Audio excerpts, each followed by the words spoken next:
রমজানুল মোবারক এবং অগ্রিম ঈদের শুভেচ্ছা জানিয়ে আজকের পর্ব শুরু করছি। আজকে আমরা সরাসরি চলে যাচ্ছি তাপু সাহেবের সঙ্গে। আপনি কেমন আছেন? আলহামদুলিল্লাহ ভালো আছি। আপনি কেমন আছেন? আলহামদুলিল্লাহ। আমাদের এই রমজান মাস চলছে, একটি ফজিলাতের মাস।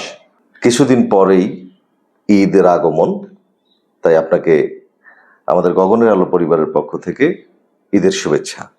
আপনাকেও অগ্রিম ঈদ মোবারক, ঈদের শুভেচ্ছা। আর স্টুডিওতে আমাকে আমন্ত্রণ জানানোর জন্য ধন্যবাদ। দর্শক, আজকে আমরা একটু কথা বলবো ঝালকাঠির সমসাময়িক বিষয় নিয়ে। আপনারা জানেন কিছুদিন আগে ত্রয়োদশ জাতীয় সংসদ নির্বাচন অনুষ্ঠিত হয়েছে।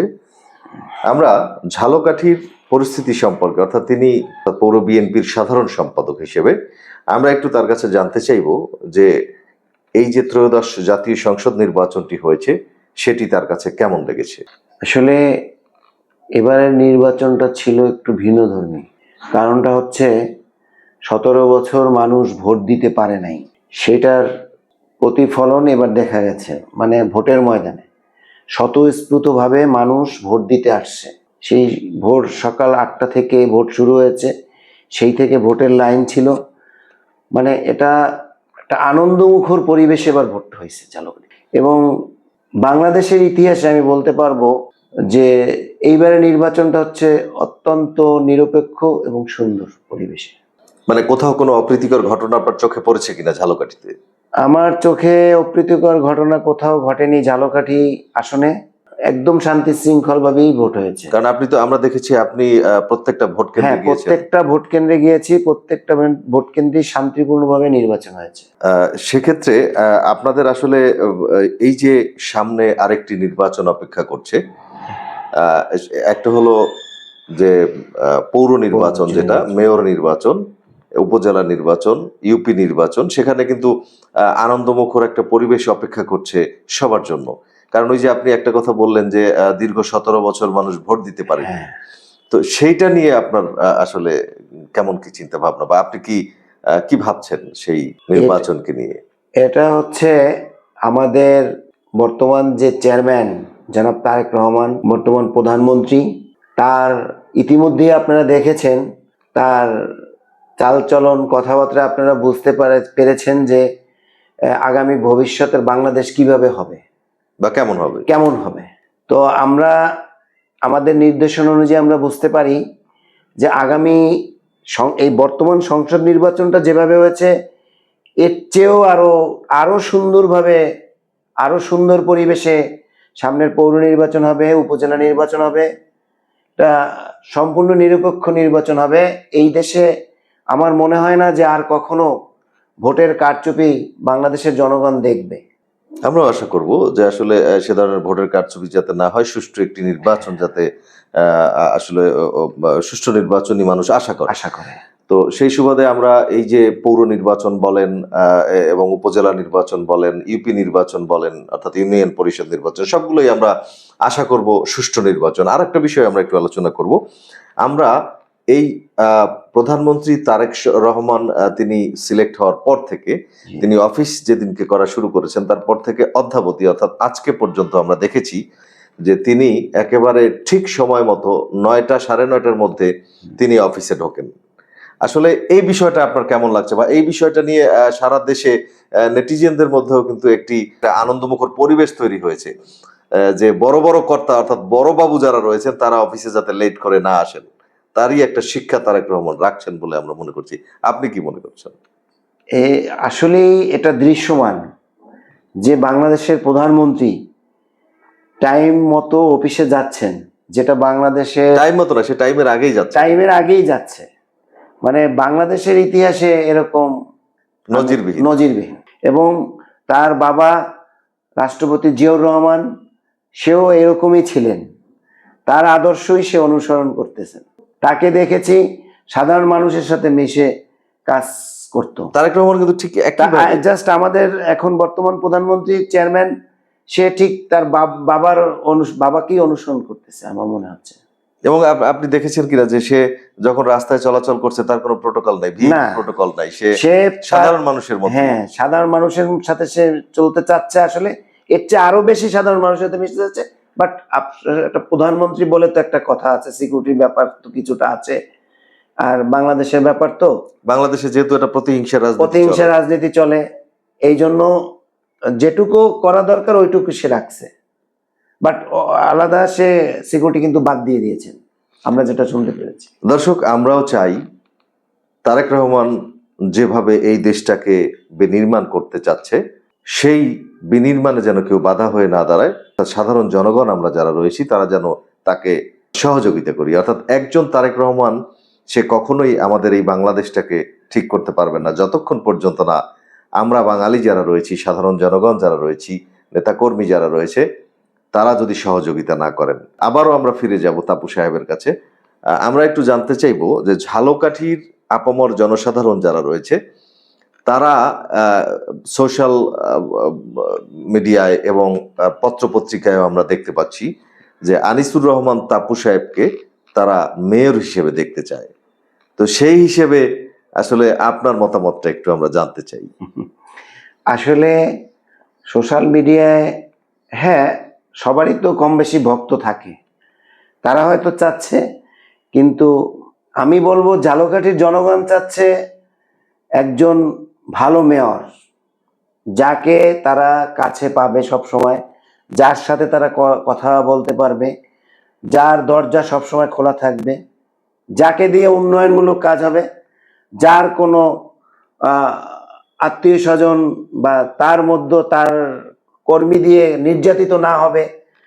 ঝালকাঠির আপামর জনসাধারণ চাচ্ছে সন্ত্রাস মুক্ত, মাদক মুক্ত ঝালকাঠি। এজন্য একজন ভালো মেয়রের প্রয়োজন, সেটা তারাই বেছে নেবে, তারা কাকে পছন্দ করবে। আমি সবসময় এই কথাটা বলে থাকি যে আসলে একজন ভালো সন্তান পেতে হলে একজন যেমন শিক্ষিত, সুশিক্ষিত ভালো মায়ের প্রয়োজন হয়, ঠিক তেমনি সমাজে যদি একজন একটা ভালো পরিপাটি সমাজ এবং স্মার্ট সমাজ আপনি তৈরি করতে চান, তাহলে অবশ্যই একজন সুশিক্ষিত এবং উচ্চশিক্ষিত একজন মেয়র বা নেতা যদি আপনি তৈরি করেন, তাহলেই হবে একটি সুন্দর একটি সমাজ গঠন হবে। হ্যাঁ, এটা আমি মনে করি, এবং আমি সব জায়গায় বলে থাকি। তো সেক্ষেত্রে আপনি দেশ বিদেশ অনেক জায়গায় ঘুরেছেন আমার যতদূর জানা, এবং আপনার ঝালকাঠিবাসীদের কাছ থেকে শোনা যে আপনি পৃথিবীর বেশ কিছু জায়গায় বহির্বিশ্বে আপনি ঘুরেছেন, এবং সেখান থেকে নাকি আপনি মডেল তৈরি করে আনছেন যে ঝালকাঠি শহরটাকে আপনি ঠিক ওইভাবে সাজাবেন যদি সেই সুযোগটা পান। জি, ধন্যবাদ। আসলেই আমি পৃথিবীর 22টা রাষ্ট্র ঘোরার আমার সৌভাগ্য হয়েছেন। আমি ইউরোপ সহ এশিয়ার অনেক উন্নত দেশে আমি ভ্রমণ করেছি, বাট আমি ওখানে দেখেছি যে তাদের কালচারগুলো কি, তাদের পরিষ্কার পরিচ্ছন্নতা শহরগুলা অনেক অনেক আমাদের চেয়ে অনেক আগানো। তাই আমার ওগুলা থেকে একটা আমার মাথায় আইডিয়া আসছে যে যদি আমি কখনো সুযোগ পাই, ওদের মতো হয়তো তো ওভাবে হয়তো পারবো না, বাট চেষ্টা করব যে আমার ঝালকাঠি শহরটাকে একটু সুন্দরভাবে সাজানো। এটা কিন্তু আমার দীর্ঘদিনের একটা আশা আছে আমার ভিতরে। ঝালকাঠির যারা লোকজন রয়েছে তারা মোটামুটি আপনার আশেপাশের লোকজন যারা, তারা কিন্তু আপনার ফ্যামিলি ব্যাকগ্রাউন্ড সম্পর্কে জানেন, কিন্তু আপনার এরিয়া থেকে একটু দূরে গেলে অনেকেই হয়তো বা আপনার ব্যাকগ্রাউন্ড সম্পর্কে অনেকেই আসলে ফাইনাল কোনো কিছু বলতে পারেন না। তো সেই সুবাদে আমরা একটু আজকে আপনার ব্যক্তিগত সম্পর্কে একটু জানার চেষ্টা করব, এটা পরিচিতির কারণে, যেহেতু আপনি সামনে একটি মেয়র নির্বাচন করবেন, বা যদি দল আপনাকে মনোনয়ন দেয়, অথবা আপনি ব্যক্তি তাপু হিসেবেও তো ঝালকাঠি অনেকের সাথেই আপামর জনসাধারণের সাথে আপনি রয়েছেন, তো সেই সুবাদে আপনি ওই বিষয়টা একটু জানতে চাইব। জি, আমার বাবা ছিলেন ঝালকাঠির স্বনামধন্য অ্যাডভোকেট সিদ্দিকুর রহমান, মৃত, মারা গেছেন।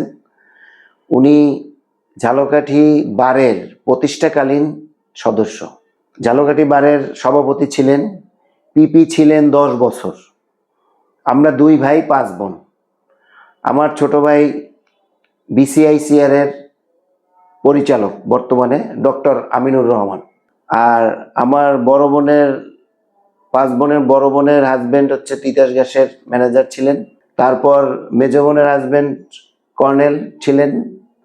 তারপর বোনের হাজবেন্ড ব্যবসায়ী, তারপর একটা ছিল ডাক্তার। তার ছোট বোনের হাজবেন্ড হলো কমিশনার। অর্থাৎ আপনার টোটাল ফ্যামিলিটাই উচ্চশিক্ষিত, মানে ফ্যামিলিতে যারা বিলং করছেন জি, আপনারা। যে আমাদের মধ্যে সবাই আশা করি ভালো পজিশনে আছেন। পকেট নাই, আমার কোনো ভাই নাই যারা ঝালকাঠিতে সন্ত্রাসী করবে, চাঁদাবাজি করবে, এই ধরনের আমার। হ্যাঁ, আরেকটা বিষয় একটু দর্শক, আরেকটা বিষয় একেবারে না বললেই নয়। এখানে জনগণ আরো কিছু কথা বলেছে। আর বিশেষ করে আমরা সাংবাদিক হিসেবে যখন মাঠ পর্যায়ে কাজ করি, তখন আমরা এই বিষয়গুলো শুনতে পাই। সেটি হলো, এই আনিসুর রহমান তাপু সাহেব, তিনি বাস মালিক সমিতির সভাপতি এবং এই ঝালকাঠি পৌর বিএনপির সেক্রেটারি, সে অর্থাৎ সাধারণ সম্পাদক। সেক্ষেত্রে তিনি যখন চলাফেরা করেন তখন কিন্তু তিনি রিকশায় চলাফেরা করেন এবং একা চলাফেরা করেন। এই বিষয়টি কিন্তু বেশি ঝালকাঠি যারা ভদ্র সমাজ রয়েছে বা ঝালকাঠির যারা সুশীল সমাজ রয়েছে, তারা এই বিষয়টিকে খুব মানে গ্রহণ করেছে যে তার মধ্যে এ ধরনের কোনো যেমন দলবদ্ধভাবে চলা, কাউকে ভয়ভীতি দেখানো, আতঙ্কগ্রস্ত করা, এ ধরনের কোনো কিছুই কিন্তু তার মধ্যে নেই বলে সেই ঝালকাঠির যারা সুশীল সমাজ রয়েছে তারা জানিয়েছেন। তো আসলে আপনার কি ভয় হয় না, বা আপনার কি মনে হয় না যে আপনাকে কেউ অ্যাটাক করবে বা কিছু এরকম? আসলে এটা সত্য যে আমি একা চলি, আমার সাথে লোকজন নিতে আমি পছন্দ করি না, কারণ এটা জনগণ পছন্দ করেন এগুলো। আপনি জনগণ কি চায় আমাদের কাছে? আমরা যারা রাজনীতি করি, রাজনীতিবিদদের কাছে তারা তো টাকা পয়সা চায় না, তারা চায় একটু শান্তিতে যাতে বসবাস করতে পারে, শান্তিতে বিজনেস করতে পারে, ব্যবসা বাণিজ্য করতে, কোনো চাঁদাবাজি না হয়, কোনো চাঁদাবাজি না হয়, কোনো সন্ত্রাসী দ্বারা আক্রান্ত না হয়, এইটাই কিন্তু জনগণ চায় এবং আমাদের সেই সার্ভিসটা দিতে হবে। এজন্য আমি যতটা চেষ্টা করি, আমি জনগণের সাথে সবসময় মিলেমিশে চলি। এটা আমার বাবাও চলছে, আমিও এই একই ধাঁচে আছি। আমি সাধারণভাবেই চলাফেরা করি ভাই। অর্থাৎ আপনি মনে করেন যে আপনি যত বড়ই নেতা হন না কেন, আপনি জনগণের নেতা। আমি জনগণের নেতা এবং আমি সবার। আমি সবার। অর্থাৎ এই যে আর এখানে জনগণ হচ্ছে সব কিছুর মূল উৎস। এই যে আপনার এই যে একলা চলা, এটি আপনি শুরু করেছেন দীর্ঘদিন যাবত, এটি আপনার নতুন নয়, আমরা দেখেছি বা আমরা শুনেছি। আমারও দেখার সৌভাগ্য হয়েছে যে আপনি একেবারেই একলা চলেন।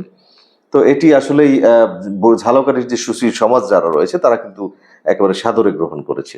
তো এই বিষয়টি আসলে আপনি যেটা বললেন যে আপনি জনগণের, এবং আপনি আসলে এখন যেহেতু আপনি পৌর সাধারণ সম্পাদক হিসেবে আছেন, যখন দল যদি আপনাকে মনোনয়ন দেয় অথবা দল যদি আপনাকে সমর্থন করে, সেক্ষেত্রে আপনি মেয়র হওয়ার পরে আসলে আপনার এই রূপ থাকবে কিনা সেটা জানতে চাচ্ছি। অবশ্যই এই রূপ থাকবে, এর চেয়েও আরো আমি জনগণের সাথে মেশার চেষ্টা করব। মেয়র ঝালকাঠিতে থাকবে। মেয়র কি? মেয়র হচ্ছে জনগণের চাকর। সিটি কর্পোরেশন মানে পৌর সিটির চাকর। সে জনগণের খেদমত করতে ওখানে বসছে, সে জনগণের খেদমত করবে। আমি দেখিয়ে দেব যে ঝালকাঠিতে মেয়র কিভাবে জনগণের সেবা করে। জনগণের দোরগোড়ায় গিয়ে মেয়র সেবা পৌঁছে দেবে, সেটা মেয়রের দায়িত্ব। মেয়র নির্বাচিত করে জনগণ এই কারণে না যে আপনাকে এসি রুমে বসে আপনি কাজ করবেন, আপনার সাথে জনগণ দেখা সাক্ষাৎ করতে পারবে না, সেজন্য মেয়র না। মেয়র জনগণের কাজ করবে। আমি বিদেশে দেখেছি মেয়র জনগণের বাসায় সবকিছু পৌঁছে দেয়। আমিও সেভাবে কাজ করব ইনশাল্লাহ। আমার যদি জনগণ আমাকে যদি ম্যান্ডেট দেয়, আমি জনগণকে কিভাবে সেবা দেয় সেটা আমি দেখিয়ে দেবো ইনশাল্লাহ ঝালকাঠিতে। আমার একটু সৌভাগ্য হয়েছে এই ত্রয়োদশ জাতীয় সংসদ নির্বাচনে ঝালকাঠি শহরটাকে ভালোভাবে ঘুরে দেখা একজন পর্যবেক্ষক হিসেবে। তো সেই সুবাদে আমরা দেখলাম ঝালকাঠি শহরের মধ্যে অনেক জায়গা রয়েছে যেখানে ভালো রাস্তাঘাট নেই। হ্যাঁ, আমি কি বলবো, আমার বাসার রাস্তার মাথা অর্ধেক রাস্তায় 4-5 বছর বিএনপির কার্যালয় আছে আমার বাসার নিচে। ওখানে ওই রাস্তাটা 4-5 বছর আওয়ামী লীগ সরকার করে না, যেহেতু ওখানে বিএনপি অফিসটা। ওখানে আমার বাসার সামনে ড্রেন 6 মাসেও পরিষ্কার করে না, 6 মাসে একদিন পরিষ্কার করে না। এবং আশেপাশে আরো রাস্তা আমরা দেখেছি যে একেবারেই মানে অত্যন্ত করুণ অবস্থা। মানুষ হাঁটা চলার যোগ্য না। যে পৌরসভায় কোটি কোটি টাকা বরাদ্দ আসে, সেই পৌরসভার রাস্তাঘাট দেখলে আপনি আসলে আশ্চর্য হয়ে যাবেন যে এটা কি। একেবারে বসবাস অনুপযোগী। হ্যাঁ, অনেক রাস্তা আছে যে খুবই খারাপ। এবং ড্রেনটা যেটা দেখলাম, ড্রেনগুলো তো খালের মতো একটা হ্যাঁ, রয়েছে। আমার ছোটবেলায় দেখেছি যে স্বাধীনতার পরে ড্রেন পরিষ্কার করত প্রতিদিন। কিন্তু ইদানিং দেখতে পাচ্ছি যে 6 মাসে একদিন ড্রেন পরিষ্কার করে কিনা সন্দেহ। এটি অত্যন্ত দুঃখজনক। দর্শক, আমরাও চাই যে একজন বিদেশ ঘুরে যিনি জ্ঞান অর্জন করেছেন এবং উচ্চশিক্ষিত ফ্যামিলি থেকে তিনি বিলং করেন, আমরাও কামনা করব এবং ঝালকাঠিবাসীরও কামনা যে আনিসুর রহমান তাপু সাহেব মেয়র হিসেবে বাংলাদেশে দেখিয়ে দিবেন ঝালকাঠির মেয়র কেমন হয়, আমরাও প্রত্যাশা করি। দর্শক, এখন আমরা একটু কথা বলবো। আপনারা জানেন ঈদের মৌসুমে যাত্রীদের বেশ ভোগান্তি হয়, এটা আমরা সচরাচর দেখে আসছি বাংলাদেশের সব জায়গাতে, সেটা ট্রেন, লঞ্চ, স্টিমার এবং গাড়িতে। তো ঝালকাঠি বাস মালিক সমিতির সভাপতি হিসেবে তিনি কি উদ্যোগ গ্রহণ করেছেন বা তিনি আসলে কি কি পরিকল্পনা করেছেন এই ঈদকে ঘিরে, তার যে গাড়িগুলো রয়েছে অর্থাৎ আপনার যে গাড়িগুলো রয়েছে সেগুলো নিয়ে আপনি কি চিন্তা করছেন, সেবা কিভাবে দিবেন? আমাদের প্রতিবার ঈদেই তো একটা সমস্যা হয় ছোটখাটো। তো আমরা আগে থেকেই প্রথমত আমাদের কাজ হচ্ছে গাড়ি ভাড়া বাড়ানো যাবে না ঈদের সময়, এটা হচ্ছে 1 নম্বর কাজ। 2 নম্বর হচ্ছে আমরা দেখেছি গাড়ি ভাড়া 200 টাকা, সেখানে 500 টাকা নিচ্ছে, হ্যাঁ 1000 টাকাও নিচ্ছে। 1000 টাকাও নিচ্ছে। কিন্তু আমাদের প্রথম কাজ হচ্ছে ঝালকাঠি মালিক সমিতি যে কোনো গাড়ি ভাড়া বাড়ানো যাবে না, যাত্রীদের সুশৃঙ্খলভাবে নিরাপদে আমাদের পৌঁছে দেওয়া আমাদের দ্বিতীয় কাজ। তারপরে হচ্ছে এই যে আমাদের একটা যুদ্ধ পরিস্থিতি চলছে, এক্ষেত্রে কিন্তু তেলের দাম বেড়ে গেছে অলরেডি। এটা কিন্তু আসলে এখনই তেলের সংকট হয় নাই, আমাদের প্রধানমন্ত্রী এ ব্যাপারে অত্যন্ত সচেতন, বিভিন্ন রকমের নির্দেশ দিয়ে যাচ্ছেন। কিন্তু আমাদের জনগণ দেখা যাচ্ছে যে যার 1 লিটার তেল প্রয়োজন সে 10 লিটার নিচ্ছে। সংকটটা আমরা নিজেরাই করতেছি, কিন্তু আসলে কিন্তু দেশের তেলের সংকট কিন্তু নাই। হ্যাঁ, আমরা যেটা দেখছি যে আসলে বাংলাদেশের কিন্তু বিভিন্ন মিডিয়াতেও বলা হয়েছে যে আসলে সবকিছুই আমাদের অন্তত 1 মাসের জন্য রিজার্ভ আছে, যেটা স্বাভাবিক প্রক্রিয়া থাকে। কিন্তু সেখানে আমরা নিজেরাই, যার ওই যে আপনি যেটা বললেন যে 1 লিটার দরকার সেখানে 5 লিটার নিচ্ছে। এই জিনিসগুলো কিন্তু আসলে এই সংকটটা আমরা নিজেরাই তৈরি করতেছি। জি। আর এই যে বাস ভাড়ার যে বিষয়টা আপনি বললেন যে তেলের দাম বেড়েছে, আসলে এই যে সমসাময়িক অর্থাৎ বর্তমান যে পরিস্থিতি, তাতে কি আর সম্ভাবনা রয়েছে যে ভাড়া দ্বিগুণ হবে? এরকম কোনো ভাড়া দ্বিগুণ হবে না, বাট কিছুটা বাড়বে, সেটা সরকার নির্ধারিত করবে, তখন আমরা বাড়াবো। মানে সরকার নির্ধারণ করার পরে? হ্যাঁ, আমরা এই ঈদে তেলের দাম অলরেডি 10 টাকা না 5 টাকা বেড়েছে, বাট আমরা ভাড়া বাড়াবো না ঈদের জন্য। বুঝতে পেরেছি, অর্থাৎ আপনারা স্থিতিশীল রাখার চেষ্টা করবেন। তবে আমরা দেখেছি যে প্রধানমন্ত্রী তারেক রহমান বসার পরে কিছু জিনিস স্থিতিশীল হয়েছে, যেমন এই যে সবজির বাজার বলেন, বিভিন্ন বাজার দামের ব্যাপারে কিন্তু আসলে তেমন এইবার রমজানে কিন্তু ঊর্ধ্বগতি তেমন একটা হয় না। এটা কারণ আছে, বিগত আওয়ামী লীগ সরকারের আমলে একটা সিন্ডিকেট ছিল। আমাদের প্রধানমন্ত্রী আসার এই দায়িত্ব নেওয়ার পর সমস্ত সিন্ডিকেট ভেঙে দিয়েছে। সিন্ডিকেট বলতে কিছু বাংলাদেশে নাই, অতএব অটোমেটিক দাম কমে যাবে, এটাই স্বাভাবিক। যেমন দেখেন, এই যে পেঁয়াজ কিছুদিন আগেও 60 টাকা করে কিনেছেন, আমি নিজেও কিনছি, বাজারে গেছিলাম, এখন কিন্তু দেখা যায় 5 কেজি 100 টাকা। এটা একটা যথার্থ বলেছেন, আমিও আসলে ঠিক তেমনি গতকালকেই আমি 5 কেজি পেঁয়াজ 120 টাকা আমি কিনেছি 120 টাকায়। তো এই যে বিষয়টা 5 কেজি পেঁয়াজ 120 টাকা, অথচ আমরা নিজেরাই কিনেছি 100 টাকায়, 100 টাকা কেজিতে কিনেছি, আমি নিজেও কিনেছি। হ্যাঁ, তো সেক্ষেত্রে তো আসলে প্রধানমন্ত্রী তারেক রহমানকে ধন্যবাদ জানানো উচিত। অবশ্যই রোজায় সবকিছুর দাম স্থিতিশীল, বা যে কয়দিন তিনি এসেছেন, হ্যাঁ, কারণ তার সময়ে আমি মনে করি তার নীতি আদর্শ সম্পূর্ণ আলাদা। সে কখনোই অন্যায়ের সাথে কখনোই আপোষ করবে না, আমার ধারণা। আচ্ছা, আরেকটা বিষয় আমরা একটু আলোচনা করব, সেটা হলো এই যে আপনি বাস মালিক সমিতির সভাপতি হিসেবে অনেক সময় দেখা যায় যে আপনারা জানেনও না, অর্থাৎ যারা মালিক রয়েছেন, মালিক পক্ষ জানেন না যে কন্ট্রাক্টর যারা রয়েছে তারা বা হেল্পার যারা রয়েছে তারা কিন্তু বেশি ভাড়া দাবি করে এবং জনগণকে কিন্তু বেশ ভোগান্তিতেও ফেলে। এমনকি এত পরিমাণে লোকজন উঠায় যে আপনার ধারণ ক্ষমতার চাইতে বেশি উঠায়, তখন কিন্তু অ্যাক্সিডেন্ট হয়, অর্থাৎ একটি দুর্ঘটনার শিকার হয়। তো সেক্ষেত্রে আপনারা কি পদক্ষেপ নিয়েছেন? এগুলো আমাদের প্রত্যেক মালিককে চিঠির মাধ্যমে বলে দেওয়া হয়েছে যে কোনো গাড়ির কন্ট্রাক্টর হেল্পার কখনো যাত্রীদের সাথে দুর্ব্যবহার করতে পারবে না, 1 নম্বর। 2 নম্বর হচ্ছে অতিরিক্ত ভাড়া আদায় করতে পারবে না। যদি কেউ করে তাহলে যদি প্রমাণ সহকে দিতে পারে আমরা সাসপেন্ড করে দেবো ওই গাড়ি এবং ওই গাড়ির ড্রাইভার সহ স্টাফদের। তার মানে আপনার কঠোর পদক্ষেপ। কঠোর পদক্ষেপ। দর্শক, এতক্ষণ আমরা কথা বললাম বাস মালিক সমিতির সভাপতি ঝালকাঠি এবং ঝালকাঠি পৌর বিএনপির সাধারণ সম্পাদক আনিসুর রহমান তাপু সাহেবের সঙ্গে। তিনি একটি সুন্দর এবং মডেল ঝালকাঠি হিসেবে ঝালকাঠিকে দেখতে চান, এই তার প্রত্যয়। রমজান মাস, আমরা সব কথা একেবারেই একই জায়গায় বসে শেষ করতে পারবো না সময় স্বল্পতার কারণে। আপনার জনগণের উদ্দেশ্যে যদি কোনো কথা বলার থাকে। অবশ্যই আছে। জনগণকে আমি মেসেজ দিতে চাই, ঝালকাঠিবাসী যদি আমাকে নির্বাচিত করে মেয়র হিসাবে, তাহলে আমি ঝালকাঠিবাসীর জন্য অন্তত কিছু কাজ করে যাব, করার চিন্তা ভাবনা করতেছি। আমার তার মধ্যে হচ্ছে ঝালকাঠিতে বিগত দিনে একটা বাড়িঘর তৈরি করার প্ল্যান, সেটা পৌরসভায় অনেক ঝামেলা করে, এটা আমাদের জানা আছে। তো আমি যদি মেয়র নির্বাচিত হই, প্রথমত কাজ হচ্ছে ঝালকাঠি পৌরসভায় 72 ঘন্টার বেশি কোনো প্ল্যান আটকানো যাবে না, নির্দেশ থাকবে। দ্বিতীয়ত হচ্ছে ঝালকাঠির পৌরসভায় যতগুলো খাল আছে প্রতিটা পুনরুদ্ধার করব, এটা আমার দ্বিতীয় কাজ। তৃতীয় নাম্বার হচ্ছে মেয়র যদি কোনো দুর্নীতি করে, কেউ প্রমাণ দিতে পারে, আমি পদত্যাগ করব, সেই নজির স্থাপন করে যাব। অর্থাৎ আপনি এমন কিছু এবং দেখিয়ে যান আমি পৌরসভায় নিজে দুর্নীতি করব না, কাউকে দুর্নীতি করতে দিব না, এটা হচ্ছে আমার তৃতীয় চ্যালেঞ্জ।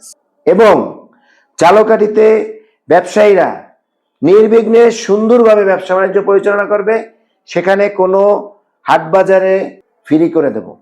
তৃতীয়ত কোনো চাঁদাবাজি ধান্দাবাজি ঝালকাঠি পৌরসভায় আর চলবে না। অর্থাৎ আপনি এমন কিছু তৈরি করে রেখে দিতে চান যে মানুষ আমাকে 100 বছর মনে করবে, সেই রকম আমি কাজ করতে চাই। সেই ভিশন নিয়ে আমি কিন্তু আসলে নির্বাচনে আসতেছি। দর্শক, ঝালকাঠিবাসী যারা রয়েছেন তাদের জন্য একটি সুখবর, অর্থাৎ আনিসুর রহমান তাপু সাহেব আপনাদেরকে দেখিয়ে দিতে চায়, সারা বাংলাদেশকে দেখিয়ে দিতে চায় যে ঝালকাঠির মতো একটি জেলাকে তিনি কিভাবে মডেল ঝালকাঠি তৈরি করবেন। সেই সুবাদে আপনারা অবশ্যই আনিসুর রহমান তাপু সাহেবকে মেয়র নির্বাচিত করে সেই সুযোগ করে দিবেন বলে আমরা আশা করছি। সে পর্যন্ত আপনারা ভালো থাকবেন, সবাই সুস্থ থাকবেন, সুন্দর থাকবেন, গগনের আলোর সাথেই থাকবেন।